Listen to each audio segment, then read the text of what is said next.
하나님 말씀 사무엘상 7장 3절에서 6절까지 보겠습니다. 사무엘상 7장 3절에서 6절까지 같이 읽겠습니다. 사무엘이 이스라엘 온 족속에게 말하여 이르되 만일 너희가 전심으로 여호와께 돌아오려거든 이방 신들과 아스타롯을 너희 중에서 제거하고 너희 마음을 여호와께로 향하여 그만을 섬기라. 그리하면 너희를 블레셋 사람의 손에서 건져내시리라. 이에 이스라엘 자손이 바알들과 아스타롯을 제거하고 여호와만 섬기니라. 사무엘이 이르되 온 이스라엘은 미스바로 모이라. 내가 너희를 위하여 여호와께 기도하리라 하매 그들이 미스바에 모여 물을 길어 여호와 앞에 붓고 그날 종일 금식하고 거기에서 이르되 우리가 여호와께 범죄하였나이다 하니라. 사무엘이 미스바에서 이스라엘 자손을 다스리니라. 아멘.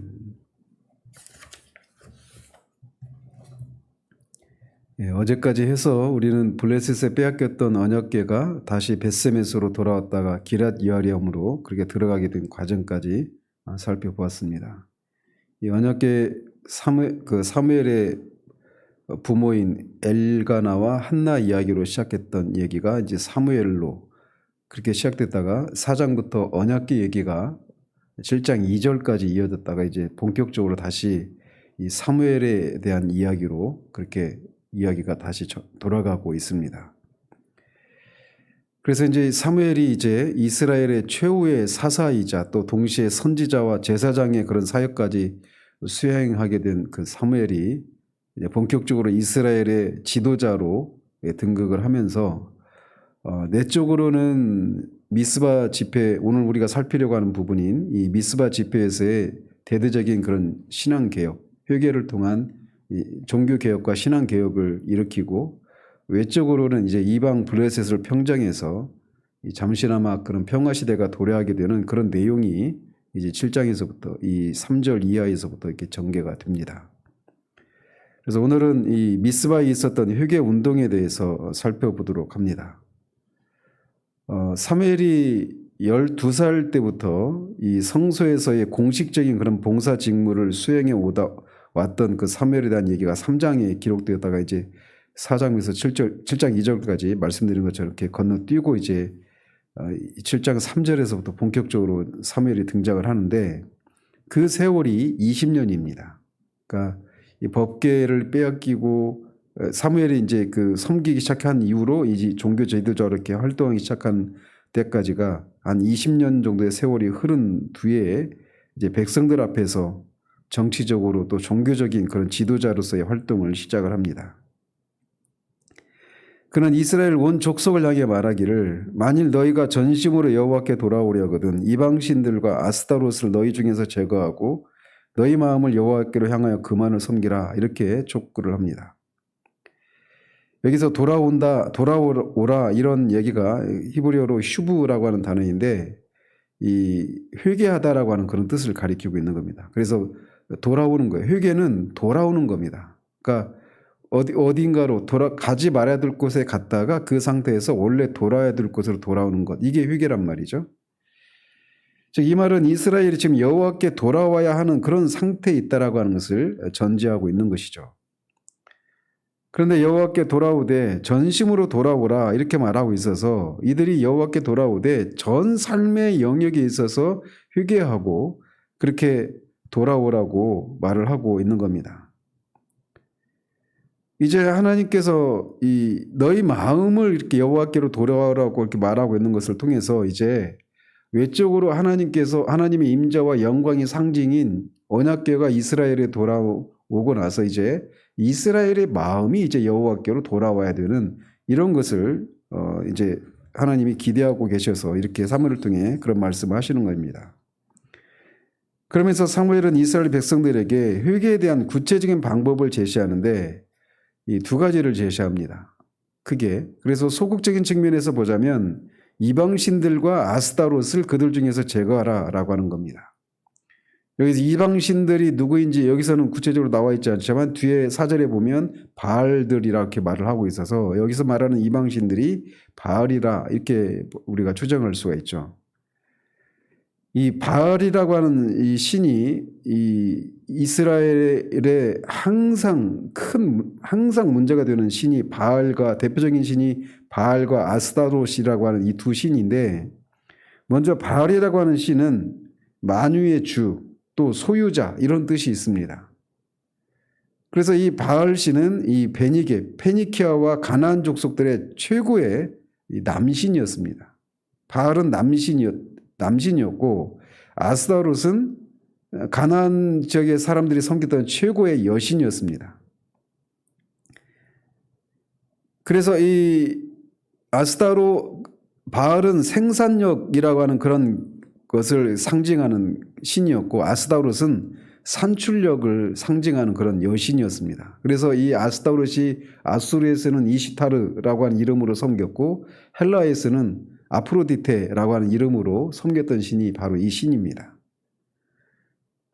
그래서 가나안에서는 그래서 바알은 이 생산력이라고 하는 것을 가져다주는 그런 신으로서 이 농경신으로서 풍년과 풍요를 가져다주는 그런 신으로 숭배되었고 아스타롯은 성의 여신으로 그렇게 숭배가 되었습니다. 그래서 보통 이 바알과 아스타롯은 남신과 여신으로 이렇게 섬겨서 이 두 신을 동시에 같이 섬기는 것이 보통이었습니다. 그러다 보니까 이 두 신을 섬기는 제사 의식에서는 항상 음란한 그런 행위들이 뒤따랐던 것이죠. 따라서 이들이 하나님과의 그런 관계를 회복하기 위해서는 이들이 섬기고 있었던 바알과 아스토락과 같은 이런 우상을 제거하는 일이 먼저 있어야만 했던 것이죠. 그런데 이 사무엘은 너희 중에서 이 우상을 제거하라 이렇게 말을 하고 있어서 이 너희 중에서라고 하는 것은 너희 중심으로부터 이런 말이란 말이죠. 그래서 이 이스라엘 백성들의 삶의 중심에 이 바알과 아스타롯과 같은 이방신들을 섬기는 것이 그렇게 뿌리 깊이 박히고 있었던 상태였다라고 하는 것을 여기서 말해주고 있는 겁니다. 그래서 먼저는 그것을 제거하지 않으면 이스라엘이 블레셋으로 대표되는 그런 세속적인 세력들로부터 구원받을 수 없기 때문에 먼저 그것을 제거하라 이렇게 말을 하고 있는 겁니다. 그래서 이 회개는 소극적인 측면에서는 그런 죄악된 죄를 버리는 이런 것이 필요하고 그냥 거기서 끝나는 것이 아니라 결국은 하나님께로 돌아오는 것까지가 포함이 되는데, 그래서 이렇게 이방신들로부터 떠난 마음이 이제 여호와께 향하여서 그만을 섬겨야 한다라고 그렇게 사무엘은 촉구하고 있는 겁니다. 우리가 주의해야 될 것이 있는데 하나님을 섬기는 것과 하나님만 섬기는 것은 비슷해 보이지만 전혀 다른 것이라는 거죠. 이스라엘의 문제는 우리가 그 창세기에서도 마찬가지죠. 이 베델로 올라가야 되는 그런 상황 가운데서도 야곱이 너희 중에 있는 이방신을 제거하라고 하지 않습니까? 그러니까 이들이 하나님을 섬기지 않았던 적은 단 한 번도 없습니다. 이스라엘 전 역사에서 여호와 하나님을 그들이 섬기지 않았던 적은 단 한 번도 없어요. 그렇지만 문제는 그들이 하나님을 섬기면서 또 동시에 다른 신들도 섬기는, 즉 이 혼합 종교의 문제가 저 이스라엘 전 역사에서 늘 나타났던 고질적인 문제였던 것이죠. 성경은 하나님과 세상을 겸하여서 섬길 수 없다라고 말을 합니다. 하나님만 섬기든지 세상을 섬기든지 둘 중에 하나이지 하나님도 섬기고 세상도 섬기고 이것이 가능하지 않다라고 말을 하고 있단 말이죠. 인간적으로는 하나님도 섬기고 있으니까 하나님을 섬기고 있다 이렇게 말을 할 수 있을지 모르지만 하나님 보시기에 하나님만 섬기는 것이 아니면 그것은 우상을 섬기고 있는 것이다 이렇게 판단하신단 말이에요. 그렇게 해서 이 사무엘은 이스라엘로 하여금 이방신을 버리고 하나님만 섬길 것을 촉구를 하면서 그렇게 하면 하나님께서 블레셋의 손에서 너희들을 건져내실 것이다라고 말을 합니다. 이로 보아서 이 당시 이스라엘이 블레셋의 압제하에 있었다라고 하는 것을 여기서 볼 수가 있는 것이죠. 그래서 어제도 그 여호와를 사모했다 2절에서 여호와를 사모했다라고 하는 말이 이 사람들이 자신들의 죄로 인해서 이방의 압제를 받는 것을 인해서 애곡하고 있었다 이렇게 말을 했던 것이 바로 여기 있는 겁니다. 만일 이스라엘이 사무엘의 그런 권고대로 우상 숭배를 그치고 오직 마음을 여호와께로 향한다면 그들은 분명히 하나님의 손에 의해서 구원을 체험하게 될 것입니다. 이런 사무엘의 촉구에 이스라엘 자손이 바알들과 아스타롯을 제거하고 여호와만 섬겼다라고 사절은 말합니다.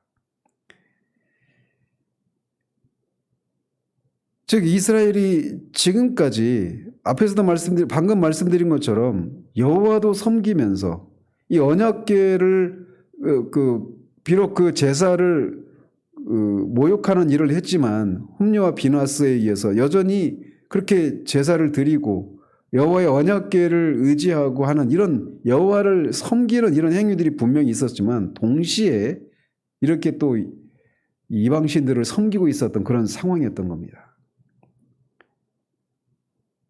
이게 이스라엘의 전 역사를 보면 몇몇 왕 때를 제외하면 늘 이런 상태였습니다.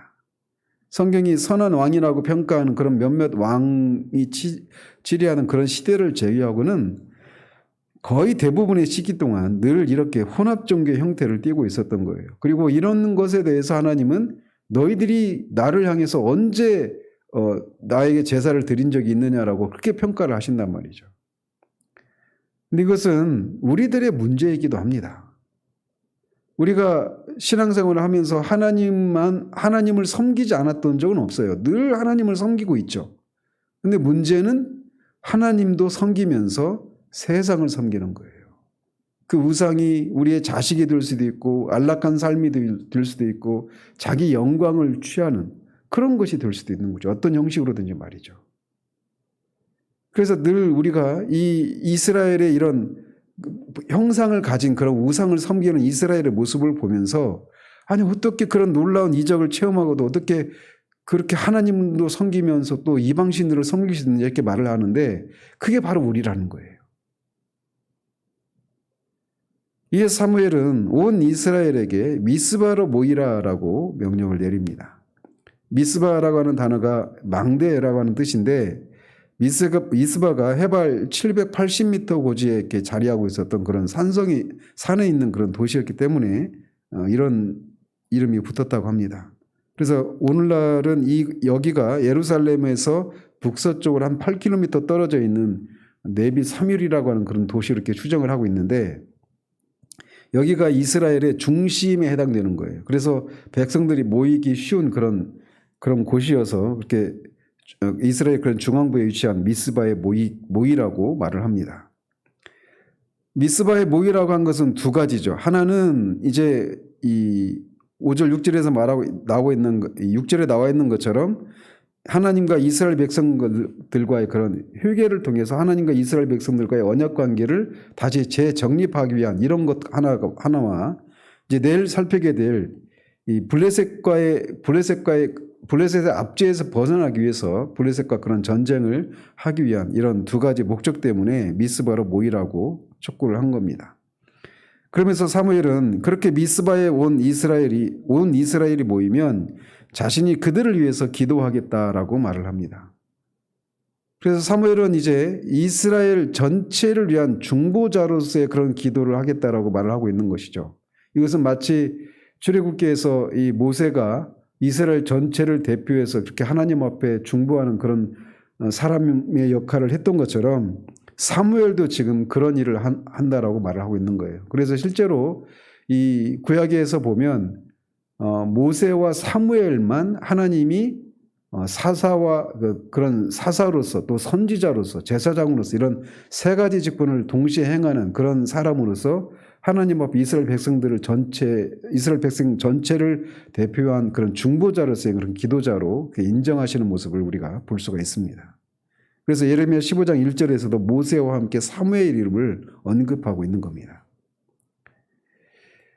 근데 이제 이런 민족 전체를 위한 중보기도, 이것은 어떤 사무엘이나 모세와 같은 그런 지도자만 하는 일이 아니라고 신약에서는 말을 하죠. 그래서 디모데전서에서도 말하고 있는 것처럼 우리가 유정자나 치리자들, 이런 사람들을 위해서 우리가 도구하고 기도하고 중보해야 될 그런 것을 우리에게 명령하고 있어서, 이런 민족 전체를 위한 이런 중보자로서의 기도는 이제는 모든 성도들에게 행해야 될 그런 의무라고 성경 우리에게 말해주고 있습니다. 이런 사무엘의 그런 촉구에 온 이스라엘이 미스바에 모였습니다. 그래서 물을 길어서 여호와 앞에 붓고 그날 종일 금식하고 거기서 하나님께 회개합니다.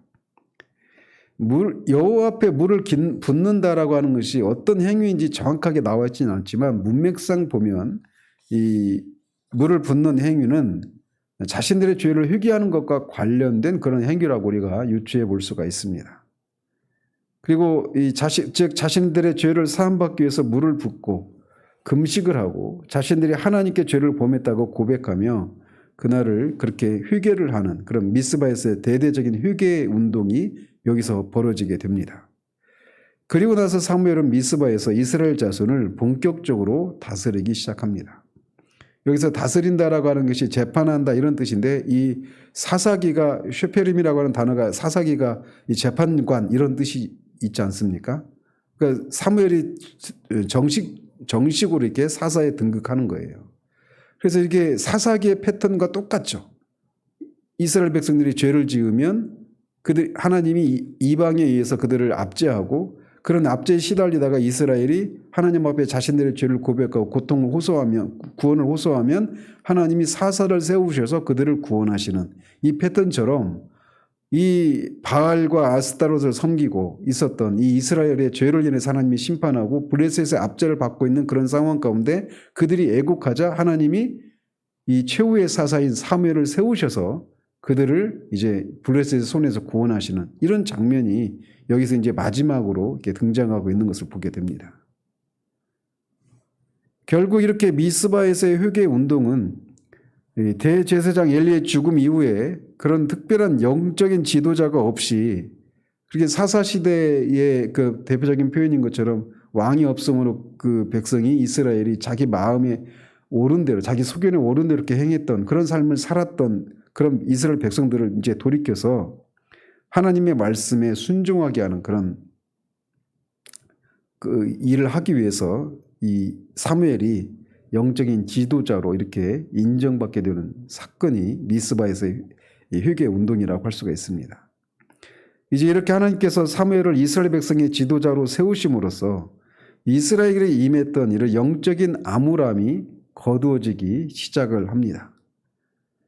그래서 하나님이 이런 것을 통해서 우리가 알 수 있는 것처럼, 우리가 계속 요즘 어제 수요 기도회도 그렇고 어제 오전에도 우리가 새벽에도 이렇게 살폈던 것처럼, 우리가 하나님 앞에 그런 하나님과의 그런 관계를 회복하고 하나님 앞에서 그런 하나님의 임재와 통치가 우리의 삶의 현실에 드러나는 그런 삶을 살기 위해서 우리가 요구되는 첫 번째는 이렇게 회개하는 겁니다. 우리의 마음을 찢고 하나님도 섬기고 세상도 섬기는 이런 마음의 태도들을 버리고 하나님만을 섬기려고 하는 이런 마음들, 그것을 위해서 우리의 죄를 회개하고 그 하나님만을 전심으로 섬기는 이런 것이 있은 후에 이런 개인적인 신앙의 부흥과 교회의 부흥이 비로소 임하고 그런 하나님의 통치 현실이 실제적으로 드러나기 시작하는 것이죠.